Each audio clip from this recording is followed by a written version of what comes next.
আসসালামু আলাইকুম। আশা করি আল্লাহর রহমতে ভালো আছেন। আমরা ৭ম শ্রেণীর ধারাবাহিক আলোচনা করছি। আমরা ১ম অধ্যায়টি শেষ করেছি। অর্থাৎ অধ্যায় 1.1 এবং 1.2 নিয়ে আমরা A to Z যতগুলো কাজ ছিল আমাদের পাঠ্য বইয়ের যতগুলো কাজ ছিল, এরপরে হচ্ছে বেসিক যেগুলো ছিল ১ম পর্বে আমাদের বেসিক গুলো আলোচনা করা হয়েছে। ধারাবাহিকভাবেই কিন্তু আমরা অনুশীলনীর ম্যাথগুলো সমাধান করেছি। 1 পয়েন্ট এবং 1.2 A to Z আমরা কথা বলেছি। আপনি আপনার যদি এই অধ্যায়গুলো প্রবলেম হয়ে থাকে সেই ক্ষেত্রে আপনি প্লেলিস্টে যাবেন। প্লেলিস্টে গিয়ে পর্ব আকারে আপনি ভিডিওগুলো দেখবেন। তাহলে শুরু থেকে দেখলে একটা বিষয় ক্লিয়ার আইডিয়া পাওয়া যায় যে হয়তো একটা ম্যাথ দেখা যাচ্ছে আ যেমন এই একটা ম্যাথ উদাহরণ ১ হয়তো আমি এর পূর্বে কোনো ভিডিওতে ধরা যাক এটা হচ্ছে আমাদের ৫ নম্বর পর্ব। তাহলে হয়তো আমি ৩ নম্বর পর্ব বা ২ নম্বর পর্বে আমি বিস্তারিত কথা বলেছি এই বিষয় নিয়ে।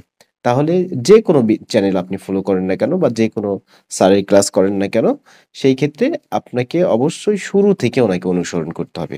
অর্থাৎ শুরু থেকে যখন আপনি সর্বোচ্চ ২ টা আ বা অনলাইন জগতে সর্বোচ্চ হয়তো ২ টা বা ৩ টি ২ টি বা ৩ টি চ্যানেল আপনি ফলো করেন A to Z ওই ৩ টি চ্যানেলের বারে বারে খুঁজে দেখেন, সেই ক্ষেত্রে কিন্তু আপনি ম্যাথ শিখতে পারবেন এবং উপকৃত হবেন। ঠিক আছে? অ্যা সার্চ দিলেন, একটা আসলো দেখলেন, আবার একটা আসলো দেখলেন, এরকম করে না। যেকোনো একটা চ্যানেল আপনাকে বেছে নিতে হবে বা ২-৩ টা চ্যানেল ধারাবাহিকভাবে বেছে নিতে হবে এবং ভিডিওগুলো বারে দেখতে হবে। স্যারেরা কি বলছেন, এই বিষয়গুলো বারে এনালাইসিস করে আপনাকে বুঝতে হবে। সেই ক্ষেত্রে আপনি কিন্তু ম্যাথমেটিক্স শিখতে পারবেন। তো আমরা আজকে শুরু করছি সমানুপাত ও লাভ ক্ষতি। ঠিক আছে? সমানুপাত ও লাভ ক্ষতিতে ১ম যে টপিকটা হচ্ছে বহুরাশির অনুপাত ও ধারাবাহিক অনুপাত। বহুরাশির অনুপাত ও ধারাবাহিক অনুপাত। বহুরাশির অনুপাত বিষয়টা কেমন? আমরা যদি একটু দেখি, বহুরাশির অনুপাতটা কেমন?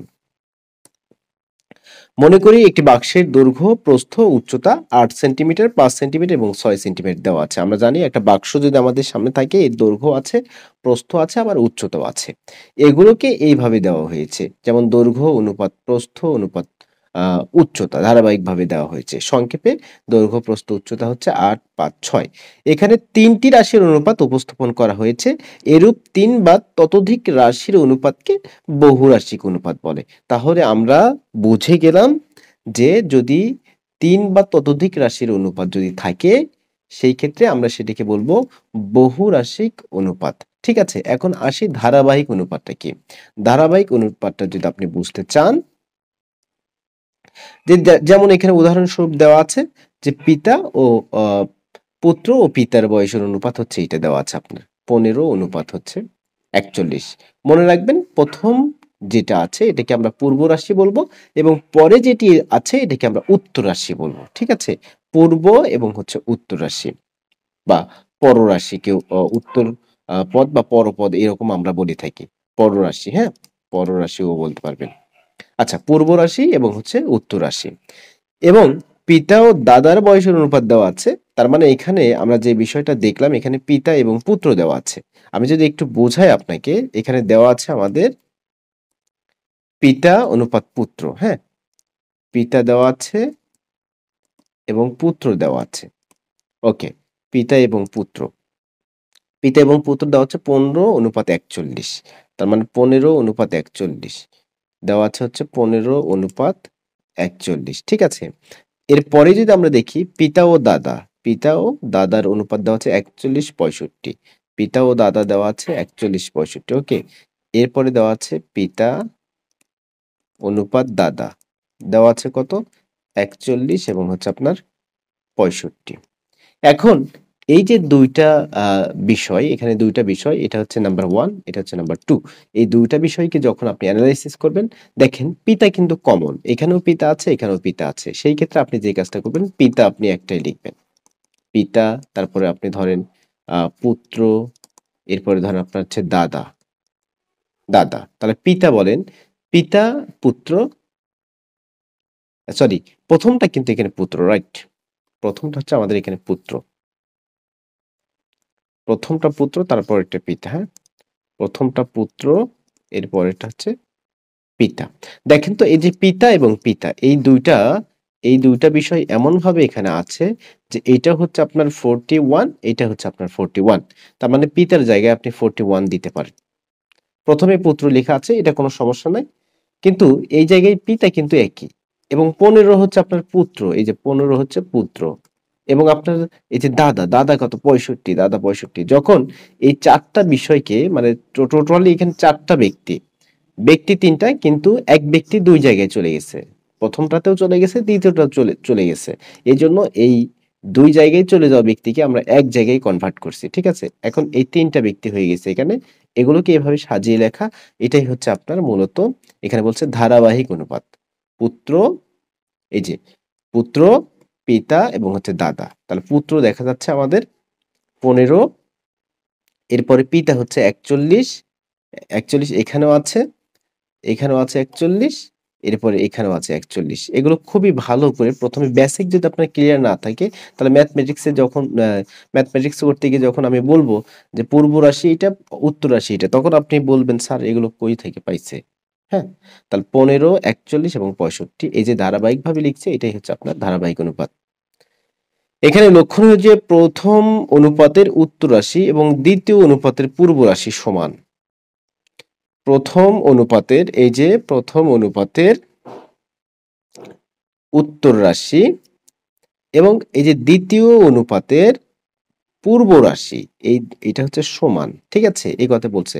১ম অনুপাতের উত্তর রাশি ও ২য় অনুপাতের পূর্ব রাশি সমান না হলে তাদেরকে সমান করে ধারাবাহিক অনুপাত বের করতে হবে। কিভাবে সমান করে ধারাবাহিক অনুপাত বের করব? আমরা কিন্তু একটু পরে এটা শিখব এটা নিয়ে। ঠিক আছে? আচ্ছা, এখানে একটা নোট দিয়ে দিয়েছে খুব সুন্দরভাবে। এই নোটটা একটু আমাদের পড়া উচিত। ২ টি অনুপাতকে ধারাবাহিক অনুপাতে রূপান্তরের জন্য ১ম অনুপাতের উত্তর রাশি দ্বারা ২য় অনুপাতের উভয় রাশিকে গুণ করতে হবে। আচ্ছা, আমি একটু বোঝাবো এই জায়গায় আপনাকে।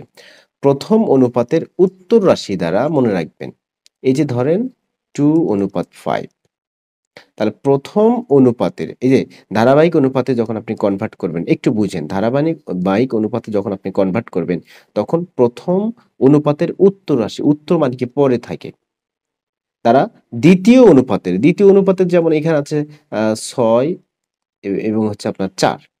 তাহলে এই যে ১ম অনুপাতের উত্তর রাশি, ১ম অনুপাতের কি রাশি স্যার? উত্তর রাশি দিয়ে এই ২ টাকে গুণ করতে হবে। ঠিক আছে? এই ২ টাকে গুণ করতে হবে। আর কি বলছে? ২য় অনুপাতের পূর্ব রাশি দ্বারা। ২য় অনুপাতের এই যে পূর্ব রাশি এটা হচ্ছে পূর্ব, এটা হচ্ছে উত্তর। তাহলে এই পূর্ব রাশি দ্বারা এই ২ টাকে গুণ করতে হবে। মনে রাখবেন। আমি যদি আপনাকে আরো একটু ভালোভাবে বোঝাতে চাই এই জায়গায়, ধরে নেন 2:4 এবং এখানে দেওয়া হচ্ছে 4:6। এখানে 4 দিয়ে অনেকে আবার মনে করবে যে একই কেন? আচ্ছা, এটাকে আমি চেঞ্জ করে দেই। এটাকে আমি একটু চেঞ্জ করে দেই। এটাকে আমি দিয়ে দেই 3। ওখানে যে বিষয়টা বলছে যে এটা হচ্ছে আপনার পূর্ব, এটা হচ্ছে আপনার উত্তর। এটা হচ্ছে আপনার পূর্ব, এটা হচ্ছে আপনার উত্তর। আপনি যে কাজটা করবেন, এই যে পূর্ব রাশি, ২য় অনুপাতের পূর্ব রাশি দিয়ে উপরের ২ টাকে গুণ করে দিবেন। এটা কিন্তু খুবই গুরুত্বপূর্ণ, কারণ একটু পরে আমরা এইভাবে এই আ এই লজিকটা কাজে লাগিয়ে কিন্তু আমরা ম্যাথ সমাধান করব। অর্থাৎ এই যে পূর্ব রাশি দিয়ে ২য় অনুপাতের পূর্ব রাশি দিয়ে উপরের ২ টাকে গুণ করে দিবেন এবং এই ১ম অনুপাতের উত্তর রাশি মানে ডান পাশে যেটা আছে, এটা দিয়ে নিচের ২ টাকে গুণ করে দিবেন।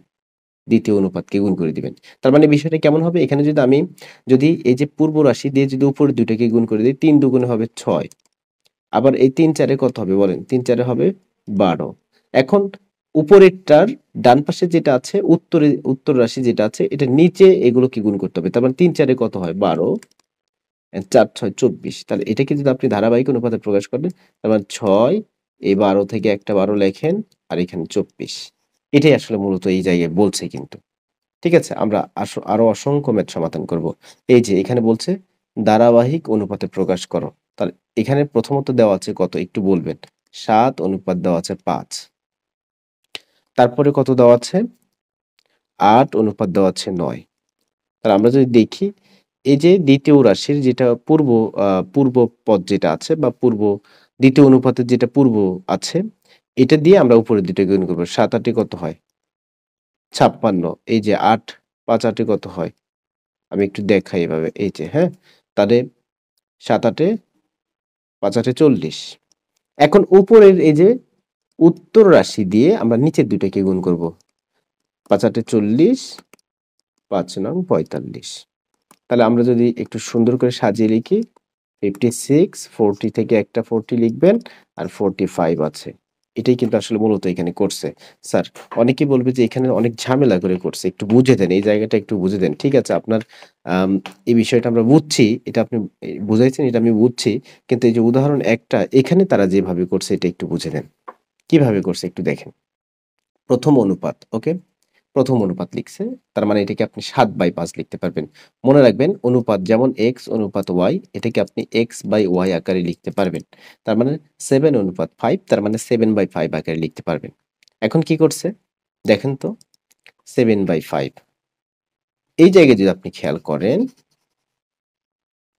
এই জায়গায় যদি আপনি খেয়াল করেন, এই যে পূর্ব, ঠিক আছে? দ্বিতীয় অনুপাতের পূর্ব রাশি এটা ৮ না? তাহলে এই ৮ দিয়ে কিন্তু এটাকে গুণ করতে বলছে তারা। ১ম অনুপাতকে কিন্তু গুণ করতে বলছে। তার মানে এই যে দেখেন ৮ দিয়ে উপরেও গুণ করছে, নিচেও গুণ করছে। তার মানে ৭/৫ হচ্ছে আপনার কি রাশি? ১ম ১ম অনুপাত, সরি রাশি না, ১ম অনুপাত। এই ১ম অনুপাতকে তারা কি করছে? দ্বিতীয় দ্বিতীয় অনুপাতের পূর্ব রাশি দিয়ে গুণ করছে। দ্বিতীয় অনুপাতের পূর্ব রাশি দিয়ে গুণ করছে। এই যে ৭ ৮ ৫৬, ৫ ৮ ৪০। এখন তারপরে দ্বিতীয় অনুপাতকে কি করবেন? ওখানে যে তারা যে বলছে তার মানে ৮/৯ আপনি লিখতে পারবেন। এখন দ্বিতীয় অনুপাতকে আপনি কি করবেন? ১ম রাশির উত্তর পদ দিয়ে গুণ করতে হবে। ১ম রাশির উত্তর পদ দিয়ে গুণ করতে হবে। ৫ ৫। তারপরে ৫ ৮ ৪০, ৫ নং ৪৫। এটা এভাবে সাজায় লিখছে এখানে। এভাবে এখানে সাজায় লিখছে। ঠিক আছে? বিষয়টা ক্লিয়ার কিনা একটু জানাবেন। বিকল্প সমাধান ওই একইভাবেই করছে তারা। একইভাবেই করছে।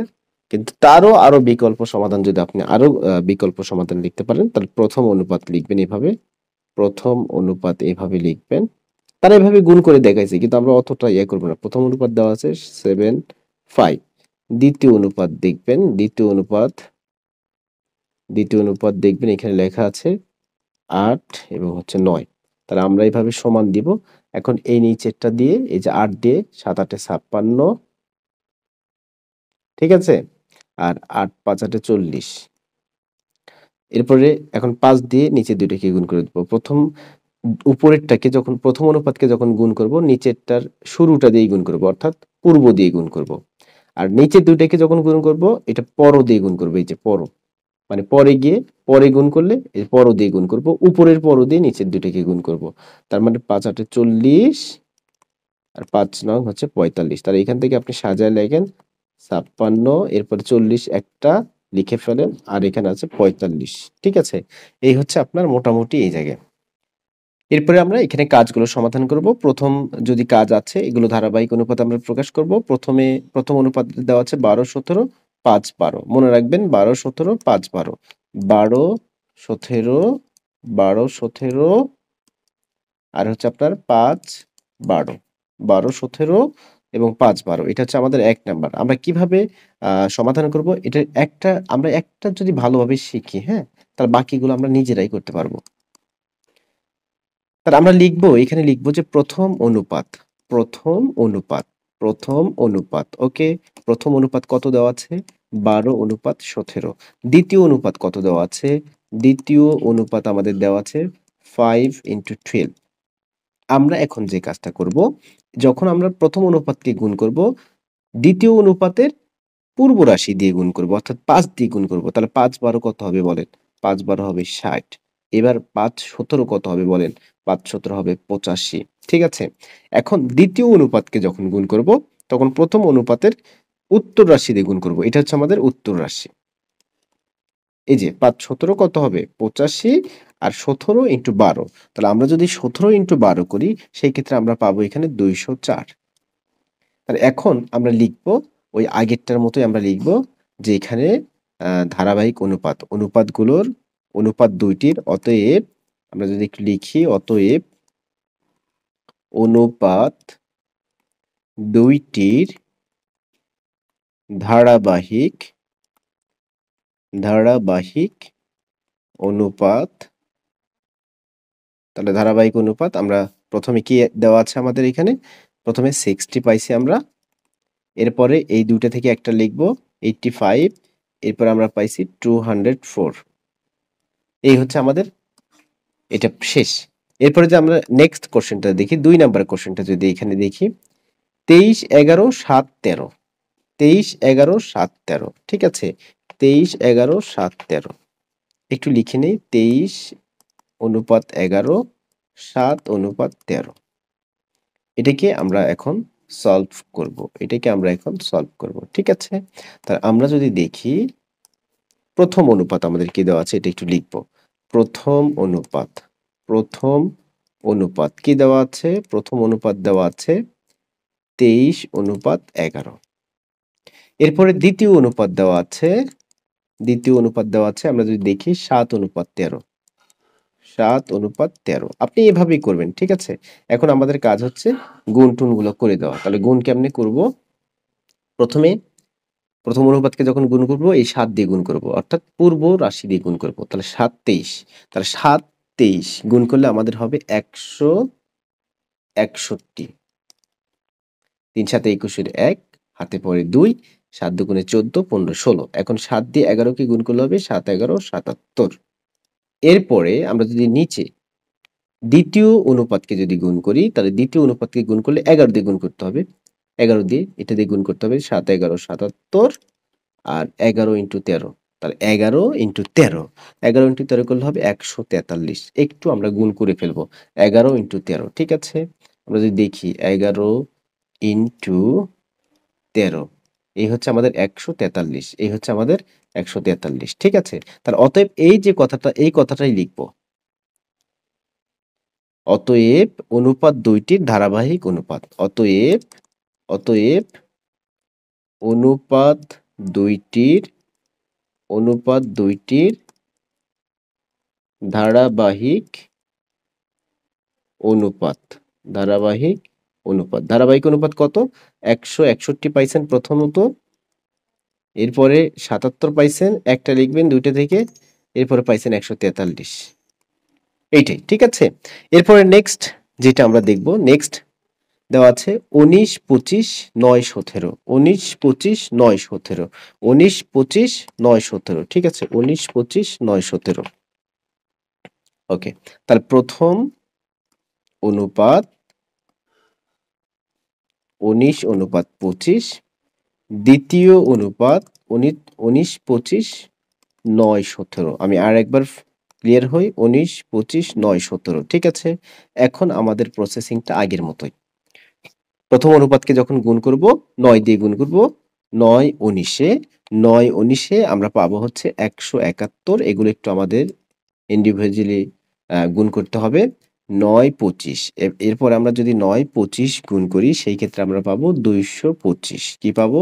225। এখন এই 25 দিয়ে নিচে দুইটাকে গুণ করব। 25 এর সাথে 9 গুণ করলে ওই 225ই পাবো। আর 25 এর সাথে যখন আমরা 17 গুণ করব, ঠিক আছে? 25 এর সাথে যখন আমরা 17 গুণ করব তখন পাবো 425।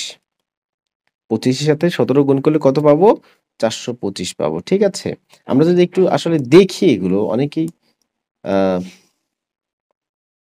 ওকে, আমরা যদি একটু দেখি এখানে, প্রথমত আমরা কি করেছি? 9 দিয়ে 19 কে গুণ করেছি। তাহলে 9 দিয়ে আমরা 19 কে গুণ করেছি, 9 দিয়ে 19 কে গুণ করেছি সমান 171, ঠিক আছে? 171 লিখেছি। এরপরে আমরা কি করেছি? 9 দিয়ে 25 কে গুণ করেছি। তাহলে 9 দিয়ে আমরা 25 কে গুণ করেছি। ওকে, 225। তার মানে 25 দিয়ে 9 কে গুণ করলে ওই 225 হবে। এখন 25 দিয়ে 17 কে গুণ করলে কত হবে এটা একটু দেখব। 25 ইনটু হচ্ছে আমাদের 17। তাহলে সেই ক্ষেত্রে আমরা পাচ্ছি 425। ওকে, এই হচ্ছে 425। তাহলে আমরা এখন লিখব অতএব অনুপাত দুইটির ধারাবাহিক অনুপাত কত বলেন তো? প্রথমে লিখবেন 171, এরপরে লিখবেন এই দুটো থেকে একটা 225, এরপরে লিখবেন 425। ঠিক আছে? এরপর নেক্সট কোশ্চেনটা আমরা যদি দেখি 5, 18, 12, 17, 5, 18, 12, 17, 5, 18, 12, 17, 5, 18, 12, 17, ওকে। 5, 18, 12, 17। একইভাবে আমরা লিখব যে প্রথম অনুপাত হচ্ছে দেওয়া আছে, প্রথম অনুপাত দেওয়া আছে হচ্ছে 5:18, দ্বিতীয় অনুপাত দেওয়া আছে 12:17। এখন আমরা নরমালি গুণ করব, 12 দিয়ে গুণ করব। 12 × 5, তাহলে 5 12 হচ্ছে 60। এখন 12 র সাথে 18 গুণ করব। কি করব? 12 র সাথে 18 গুণ করব। ঠিক আছে? তাহলে 12 × 18 আমরা পাচ্ছি 216। কি পাইছি? 216। তাহলে 18 × 12 করলে 216ই পাবো। আর 18 × 17 করলে কত পাবো? এটা একটু দেখার বিষয়। 18 × 17, 18 × 17, 306 পেয়েছি। কত পেয়েছি? 306। তাহলে অতএব ধারাবাহিক অনুপাত হবে 60:216:306। আশা করি এই ধারাবাহিক রিলেটেড এই যে ধারাবাহিক অনুপাত বের করার যে কোনো ম্যাথ আসুক না কেন আপনি করতে পারবেন এই ট্রিক্স অনুযায়ী। আমি যেভাবে আপনাকে বুঝিয়েছি ধারাবাহিক অনুপাত, ইনশাআল্লাহ আর কোনো সমস্যা হবে না।